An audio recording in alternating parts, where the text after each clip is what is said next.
नमस्कार, स्वागत है आपका। मैं हूं आपके साथ सुमित गुप्ता। आप देख रहे हैं महारू राजस्थान। बुलेटिन की शुरुआत में बड़ी खबर बाड़मेर से। बाड़मेर में एक युवती के साथ बलात्कार किया गया।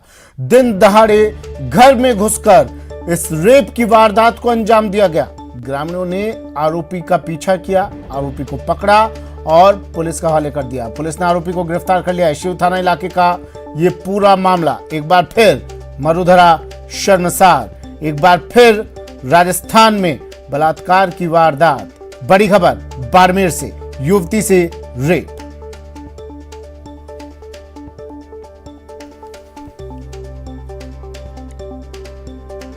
राजस्थान के बाड़मेर में एक युवती के साथ रेप की वारदात को अंजाम दिया गया। दिन दहाड़े घर में घुसकर इस युवती से रेप किया गया। अपराधियों के हौसले इस कदर बुलंद हो रहे हैं। दिन दहाड़े इस वारदात को अंजाम दिया गया। बता दें आपको, राजस्थान बलात्कार के मामलों में, रेप के मामलों में नंबर 1 पर चल रहा है। पिछले कुछ सालों में इन मामलों में लगातार बढ़ोतरी आ रही है। हालांकि पुलिस अपनी तरफ से तमाम कोशिशें कर रही है, लेकिन ये कोशिशें नाकाम। प्रेमदान मेरे सहयोगी बाड़मेर से हमारे साथ फोन लाइन पर जुड़ गए। प्रेमदान, क्या ये पूरा मामला और अब क्या कार्रवाई इस पर की गई है? देखिए, मैं आपको बताना चाहूंगा कि ये कल दोपहर की बात है, जब एक युवक द्वारा घर में घुसता है और एक युवती के साथ, क्योंकि उसके परिजन जो है वो घर कहीं बाहर गए हुए थे, तो युवती के साथ में दुष्कर्म करते हैं। जब युवती चिल्लाती है तो उसके मुंह में कपड़ा ठूस दिया जाता है और उसका अपहरण कर दिया जाता है। ये घटना उसके ताऊ द्वारा देखने के बाद में उसका पीछा किया जाता है। पीछा करने के बाद शिव थाना क्षेत्र के करीब 20 किलोमीटर की दूरी पर जाके उसने युवती को छोड़ दिया और उसके बाद में वो आगे भाग गया। उसका पीछा करते हुए ग्रामीणों ने सांगड़ थाना, जो जैसलमेर जिले के अंदर आता है, सांगड़ थाने के पास में उसकी नाकाबंदी करवा करके उस युवक को पकड़ा और उसके बाद में सांगड़ एसएचओ द्वारा युवक को जो है शिव एसएचओ को सुपुर्द किया। उसके बाद में उसके दस्तयाब करके उससे पूछताछ कर उसके खिलाफ युवती द्वारा मामला दर्ज करवाने के बाद में मामला दर्ज करके जांच शुरू कर दी है। तो आरोपी को शिव थाना पुलिस ने गिरफ्तार कर लिया है। जी, ये प्रेमदान, ये आरोपी कौन था और क्या कोई परिचित था? ये आरोपी कौन था? दिन दहाड़े इस तरह की वारदात को इसने अंजाम दिया। आसपास में रहने वाले लोगों ने भी चीख पुकार सुनी होगी। वो लोग कहाँ थे उस वक्त पर? देखिए, ये पूरी घटना जो है, क्योंकि रोड के ऊपर घर था तो एक गाड़ी रुकती है और गाड़ी रुकने वो सीधा अंदर घुस जाता है। ऐसे में अब पुलिस कई एंगल पे जांच पड़ताल कर रही है कि क्या कोई पहले से ही जान पहचान का था, लेकिन विनोद सिंह नाम का जो आरोपी है, जिसको पुलिस ने गिरफ्तार किया है, उससे पूछताछ कर रही है। तो उसके बाद में जैसे युवती द्वारा चिल्लाने की आवाज उसके ताऊ द्वारा सुनने के बाद में उसको जैसे ही भनक लगती है तो उसने उसके मुंह में कपड़ा ठोस करके उसको गाड़ी में डालकर अपहरण कर लिया। शुक्रिया प्रेमदान तमाम जानकारी के लिए।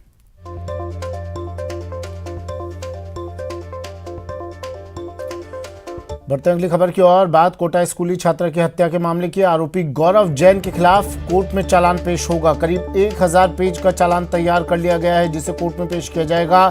93 गवाहों की सूची भी तैयार है, जिन्हें एक एक कर कोर्ट में जिनसे गवाही दिलवाई जाएगी। पॉक्सो कोर्ट में आरोपी की पेशी होगी। बड़ी खबर इस वक्त की, 15 वर्षीय स्कूली छात्रा की हत्या का मामला। आज आरोपी गौरव जैन के खिलाफ कोर्ट में चालान पेश किया जाएगा। 1000 पेज का ये चालान तैयार किया गया है। 93 गवाहों की सूची भी तैयार की गई है, जिनसे जरूरत पड़ने पर पूछताछ की जाएगी, जिनसे जरूरत पड़ने पर उनकी गवाही दिलवाई जाएगी। पोक्सो कोर्ट में आरोपी को पेश किया जाएगा। सुरक्षा व्यवस्था कोर्ट में कड़ी रहेगी। पोक्सो कोर्ट में आज होगी आरोपी की पेशी। बड़ी खबर टीवी स्क्रीन पर। कोटा स्कूली छात्रा हत्या मामला। आरोपी गौरव जैन, जो भेष बदलकर कई दिनों तक इसने पुलिस को छकाया, लेकिन आखिरकार ये धरा गया अपनी बहन के घर से, बहन के घर के बाहर से। काफी दिनों तक ये पुलिस को छकाता रहा, भेष बदलकर इधर उधर घूमता रहा, छुपता रहा। लेकिन अब इसके ऊपर इनाम भी, इसके सर पर इनाम भी घोषित किया गया था और अब 1000 पेज का चालान तैयार। आज कोर्ट में पेश किया जाएगा ये चालान। कोटा से ओम प्रकाश मेरे सहयोगी हमारे साथ फोन लाइन पर जुड़ गए हैं। ओम प्रकाश, क्या अपडेट? थोड़ी देर बाद में जो पोक्सो कोर्ट 1 है वहाँ जो डीएसपी वो सीआई सहित अन्य पुलिस अधिकारियों की टीम कोर्ट में चालान पेश करने के लिए आएगी। और आज सबसे बड़ी बात है उसको आरोपी को भी कोर्ट में आज ही पेश किया जाना है कड़ी सुरक्षा के बीच में। हालांकि कुछ सुरक्षा के जवान यहाँ तैनात किए गए हैं। थोड़ी देर बाद में कड़ी सुरक्षा की व्यवस्था यहाँ की जाएगी, क्योंकि सबसे बड़ा जो बहुचर्चित कोटा का बड़ा मामला था, 9 दिनों तक ये देश के अलग अलग कोनों में घूमता रहा। उसके बाद 9 दिनों बाद में जब इसको गिरफ्तार किया गया था 21 फरवरी, तो पुलिस पूरे नहीं बल्कि पूरे कोटा में राहत की सांस ली गई थी। तो 15 वर्षीय स्कूली छात्रा की हत्या और दुष्कर्म के प्रयास के इस सनसनीखेज वारदात को अंजाम देने वाले गुरु जैन का जो के खिलाफ जो कोर्ट में आज चालान पेश किया जाना, वो 1000 का चालान पेज का चालान तैयार किया जा चुका है। 93 गवाहों की सूची उसमें शामिल की गई है। सबसे बड़ी बात सुमित इसमें बता दें कि डिजिटल के आधार पर कुछ गवाहों की ज्यादा सूची है जो प्रत्यक्ष और अप्रत्यक्ष रूप से उनसे जरूर जुड़े हुए नहीं थे, लेकिन मोबाइल के आधार पर, टेक्निकल के आधार पर उन गवाहों की सूची शामिल की है जो कोटा ही नहीं बल्कि बाहर से उन गवाहों को यहाँ कोटा बुलाया जाएगा। लेकिन पुलिस का दावा है, क्योंकि ऑफिसर केस स्कीम में इसको लिया गया है, जल्द से जल्द इस मामले में आरोपी को सजा दिलाने के लिए पुलिस दावा कर रही है। तमाम उनके खिलाफ जो पर्याप्त सबूत होने चाहिए वो तैयार पुलिस। ठीक है, शुक्रिया ओम प्रकाश तमाम जानकारी के लिए। कोटा का दरिंदा गुरु गौरव जैन, 1000 पेज का चालान तैयार, आज कोर्ट में होगी पेशी।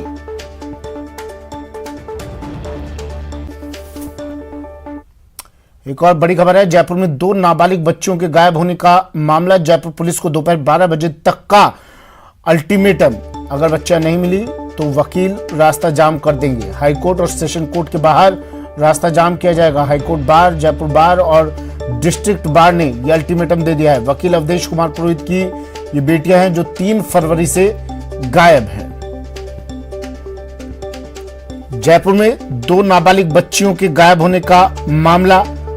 अधिवक्ता अवधेश कुमार पुरोहित की बेटियां 3 फरवरी से गायब हैं और अब तक इनका पता नहीं चला है। अब इन वकीलों ने चेतावनी दे दी है, दोपहर 12 बजे तक का अल्टीमेटम दिया है। अगर बच्चा नहीं मिली तो ये वकील रास्ता जाम करेंगे। हाईकोर्ट और सेशन कोर्ट के बाहर रास्ता जाम किया जाएगा।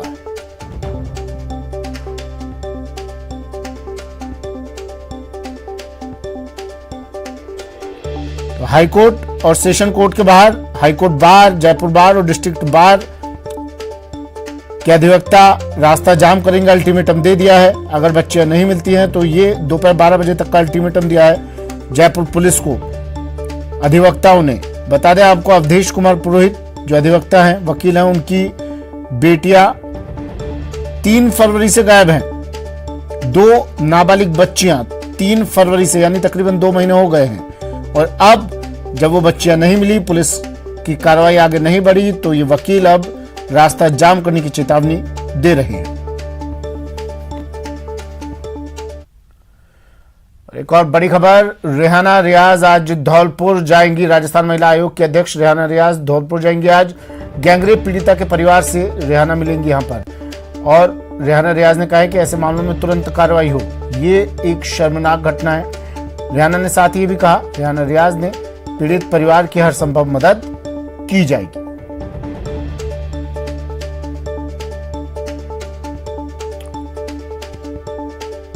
राजस्थान महिला आयोग के अध्यक्ष रेहाना रियाज धौलपुर जाएंगी। आज गैंगरेप पीड़िता के परिवार से मिलेंगी। उन्होंने कहा कि पीड़ित परिवार की हर संभव मदद की जाएगी। ये एक शर्मनाक घटना है और ऐसे मामलों में तुरंत कार्रवाई होनी चाहिए। बड़ी खबर इस वक्त की।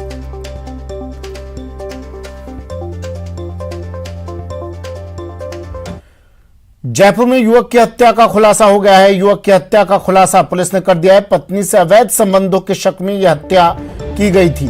महिला का पति और 2 दोस्त इस मामले में गिरफ्तार किए गए हैं। फैक्ट्री में सो रहे लेबर सुपरवाइजर भैरू राम की हत्या की गई थी। लाठी डंडे से सोते वक्त ताबड़तोड़ वार कर उसकी हत्या की गई। पुलिस ने 6 घंटों में वारदात का खुलासा कर दिया।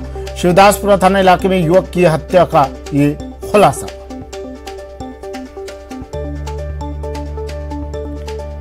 मामले में उत्तर प्रदेश निवासी महेश कुमार, उसके दोस्त मुलायम और राजकुमार को गिरफ्तार किया गया है। लकड़ी की फैक्ट्री में ये सभी लोग काम करते थे। अवैध संबंधों के शक में हत्या की गई थी। महिला का पति और उसके 2 दोस्त गिरफ्तार।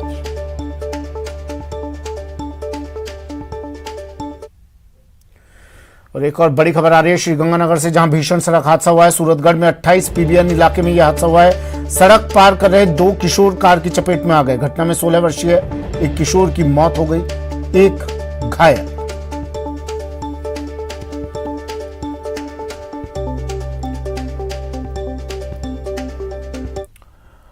और अब बात बजट की। आज पारित होगा प्रदेश का बजट। सदन में आज प्रदेश का बजट पारित किया जाएगा। राजस्थान वित्त एवं विनियोग विधेयकों पर चर्चा होगी। विधानसभा में सीएम गहलोत इस पर जवाब देंगे।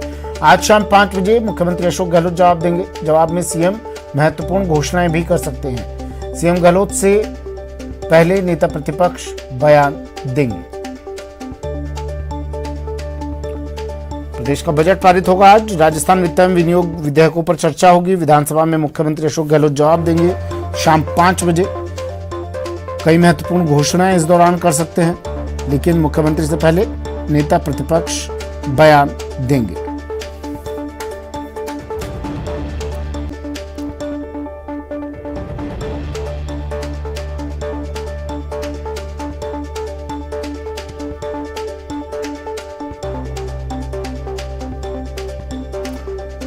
तेईस फरवरी को बजट पेश किया गया था और आज पारित हो जाएगा। ये चर्चा के बाद पारित हो जाएंगे वित्त और विनियोग विधेयक भी। दिनेश शर्मा मेरे सहयोगी हमारे साथ फोन लाइन पर जुड़ गए हैं। दिनेश, क्या कुछ रहने वाला है आज? अब बिल्कुल देखिए, आज प्रदेश का जो बजट है वो पारित होगा। वित्त और विनियोग विधेयक आज पारित कर दिए जाएंगे सदन में। इससे पहले चर्चा होगी दोनों विधेयकों पर और पहले जो है नेता प्रतिपक्ष का वक्तव्य होगा। उसके बाद मुख्यमंत्री अशोक गहलोत जो है वो चर्चा का जवाब देंगे। तो चर्चा के जवाब के दौरान ये संभावना है कि कुछ बड़ी घोषणाएं मुख्यमंत्री की ओर से की जाए। आमतौर पर ऐसा देखने को मिलता है कि जब भी चर्चा का जवाब आता है तो कुछ घोषणाएं जो है वो की जाती है। तो आज भी कुछ घोषणाएं जो है वो देखने को मिल सकती है मुख्यमंत्री के रिप्लाई के दौरान। और उसके बाद जो है दोनों विधेयक जो है वित्त विधेयक और नियोग विधेयक ये सदन में पारित करवाए जाएंगे और इसी के साथ प्रदेश का बजट जो है वो पारित हो जाएगा। 23 फरवरी को मुख्यमंत्री ने बजट पेश किया था। उसके बाद बजट पर बहस हुई। 3 चरण होते हैं कोई भी विधेयक पारित करने के लिए, तो ये तीसरा चरण आज जो है हम इसे कहेंगे कि आज जो बजट पारित होगा उसका तीसरा चरण जो है ये होगा। इसके साथ ही विधानसभा की कार्रवाई की अगर बात की जाए तो अभी 11 बजे जो है वो प्रश्नकाल के साथ विधानसभा की कार्रवाई शुरू होगी। कई जो महत्वपूर्ण विभाग है उनसे जुड़े कई महत्वपूर्ण सवाल जवाब होंगे। इसके साथ ही शून्यकाल में जनता से जुड़े हुए मुद्दे उठेंगे। कई तो ध्यानाकर्षण प्रस्ताव आज सदन में आएंगे।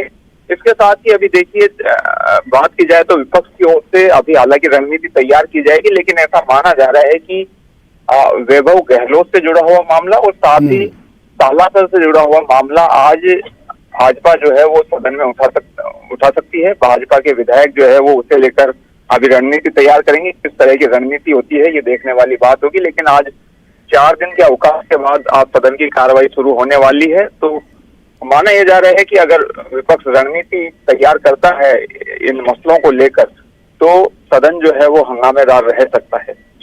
जो प्रदेश में जो अपराध की वारदातें बढ़ रही हैं, रेप दुष्कर्म की वारदातें बढ़ रही हैं, इस पर पहले भी विपक्ष घेर चुका है, सरकार को घेरने की, सत्ता पक्ष को घेरने की कोशिश कर चुका है। क्या फिर से ये मुद्दा उठाया जा सकता है, क्योंकि मामले तो ये रुक नहीं रहे हैं, लगातार सामने आ रहे हैं? अब बिल्कुल देखिए, विपक्ष लगातार हमलावर है इन मुद्दों को लेकर और आज भी जो है सदन में ये मामले देखने को मिल सकते हैं। खासतौर से शून्यकाल के दौरान ये मामले उठाए जा सकते हैं विपक्ष की ओर से।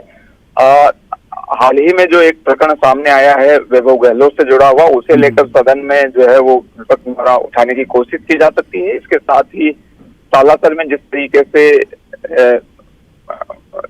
दरवाजा जो है वो तोड़ने का जो मामला सामने आया है वो प्रकरण हो सकता है। इसके साथ दिनेश तमाम जानकारी के लिए।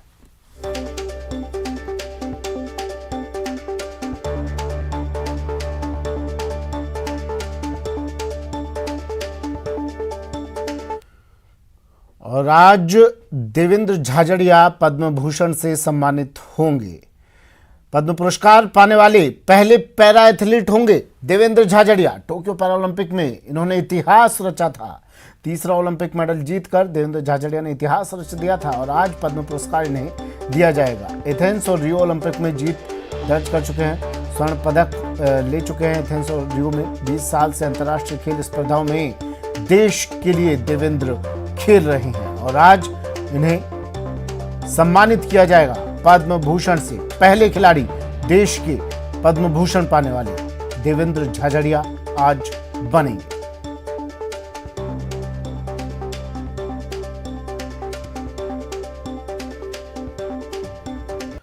ब्रेक के बाद स्वागत है आपका। तो मरुधरा में महापरीक्षा जारी है। 9 बजे से परीक्षा शुरू हुई। आरएएस मेंस एग्जाम परीक्षा का आज दूसरा दिन परीक्षा चल रही है। 2 पारियों में ये परीक्षा करवाई जा रही है। 12 बजे तक सामान्य ज्ञान थर्ड की परीक्षा होगी। दोपहर 2 बजे से 5 बजे तक अनिवार्य हिंदी और अंग्रेजी की परीक्षा होगी।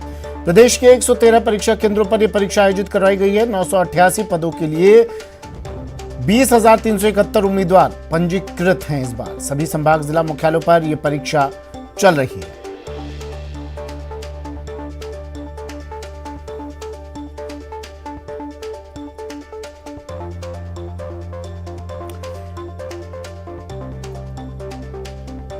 जयपुर में भी आरएएस मेंस परीक्षा जारी है। यहां भी पहली पारी का एग्जाम चल रहा है और सुरक्षा व्यवस्था पुख्ता किए गए हैं। इंतजाम यहां पर पुख्ता किए गए ताकि परीक्षार्थियों को, अभ्यर्थियों को किसी तरह की कोई परेशानी ना हो।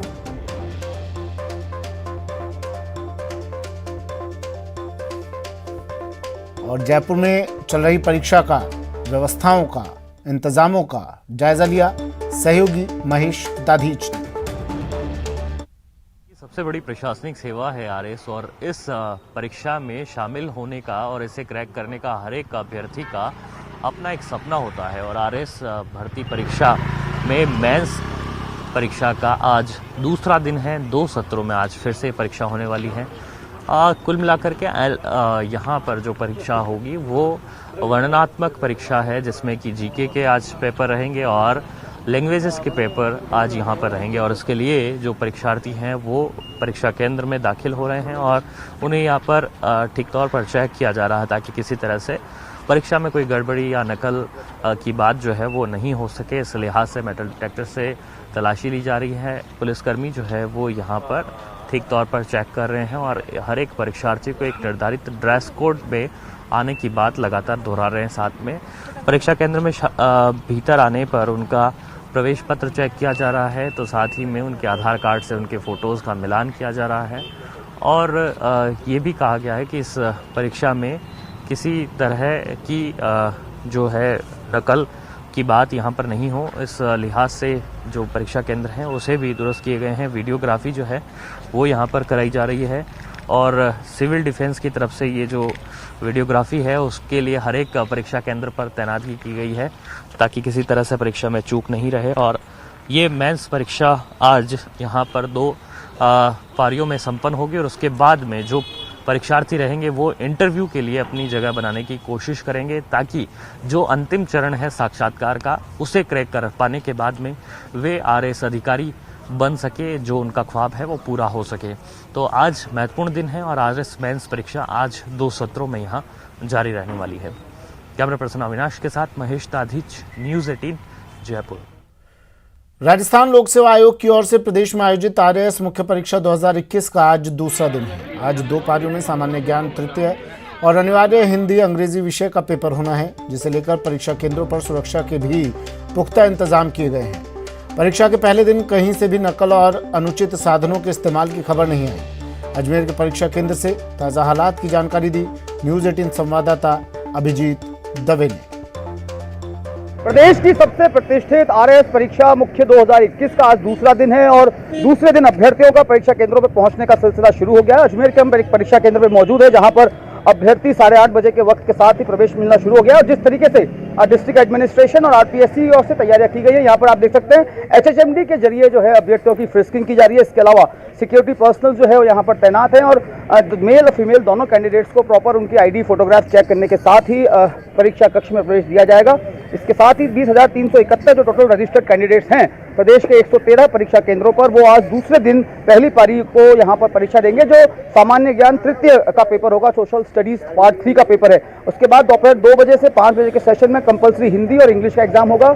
कल की अगर हम बात करें तो कल दोनों ही सेशन में कुल अटेंडेंस जो रही थी वो 89% रही थी, यानी कि कुल रजिस्टर्ड अभ्यर्थियों में से करीब 11% अभ्यर्थी ऐसे थे जो परीक्षा नहीं दे पाए थे किन्हीं कारणों के चलते। तो आज जब सेकंड सेशन शुरू होगा सेकंड डे का, तो देखना होगा किस तरह का अटेंडेंस रहता है, लेकिन तमाम तरह के बंदोबस्त जो है सिक्योरिटी के हिसाब से वो किए गए हैं। नकल के रोकने के लिए पहली बार ऐसा हुआ है कि हर परीक्षा कक्ष में 2 इन्विजिलेटर्स को तैनाती की गई है। इसके साथ ही हर परीक्षा केंद्र पर 2 वीडियोग्राफर्स आरपीएससी की ओर से मुस्तैद किए गए हैं, जो एक एग्जाम सेंटर्स में रहेंगे, दूसरा एग्जाम सेंटर्स के बाहर किस तरह कहेगा व्यवधान नहीं हो, सोशल एक्टिविटीज नहीं हो, उस पर नजर रखी जाएगी। आरपीएससी की ओर से और डिस्ट्रिक्ट एडमिनिस्ट्रेशन जो नोडल एजेंसीज है उनकी ओर से फ्लाइंग स्क्वाड जो है वो लगातार यहाँ पर विजिट करेंगी, देखेंगी और कैंडिडेट्स के पहुंचने का सिलसिला अब जारी है। कोविड प्रोटोकॉल की भी यहाँ पर पालना की गई है। जो प्रत्येक कक्षा है, परीक्षा कक्ष है, वहां जहां पर पहले 24 परीक्षार्थी बैठा करते थे, इस बार महज 16 ही कैंडिडेट जो है एक एग्जाम सेंटर में, एक एग्जाम हॉल में बैठेंगे। इस लिहाज से तमाम बंदोबस्त जो है वो आरपीएससी की ओर से पुख्ता कर दिए गए हैं। अब से कुछ ही देर बाद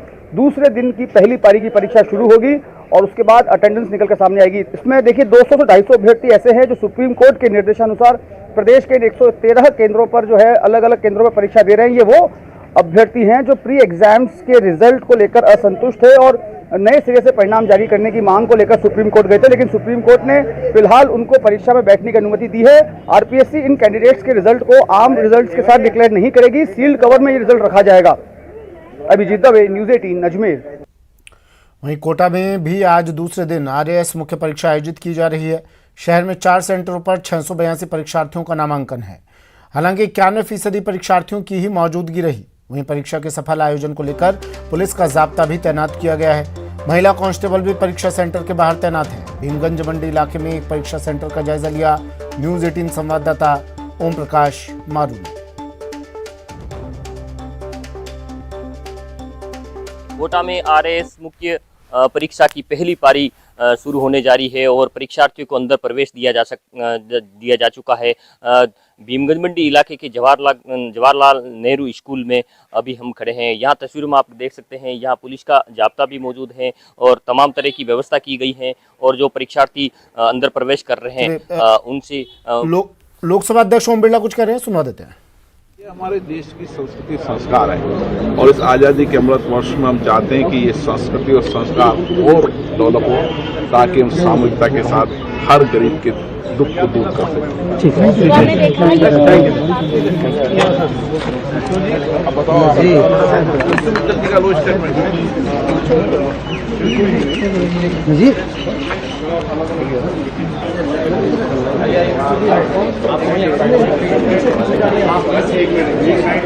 ओम बिरला लोकसभा अध्यक्ष, प्रेरणा से आओ साथ चले की पहल शुरू की है। पहल ओम बिरला की, स्पीकर ओम बिरला की बड़ी पहल प्रेरणा से आओ साथ चले संस्था की पहल है और स्पीकर बिरला इसे हरी झंडी दिखाएंगे अब कुछ ही देर में। ये तस्वीरें दिल्ली से। स्पीकर लोकसभा अध्यक्ष ओम बिरला की बड़ी पहल, दिल्ली के अस्पतालों में भर्ती मरीजों के लिए ये बड़ी पहल लोकसभा अध्यक्ष की तरफ से। मरीजों के तीमारदारों को अब निःशुल्क भोजन मिलेगा। स्पीकर बिरला की प्रेरणा से आओ साथ चलने संस्था की पहल है। अब मरीजों के तीमारदारों को भी निःशुल्क भोजन दिया जाएगा। एक ब्रेक लेते हैं, जल्द हाजिर होंगे।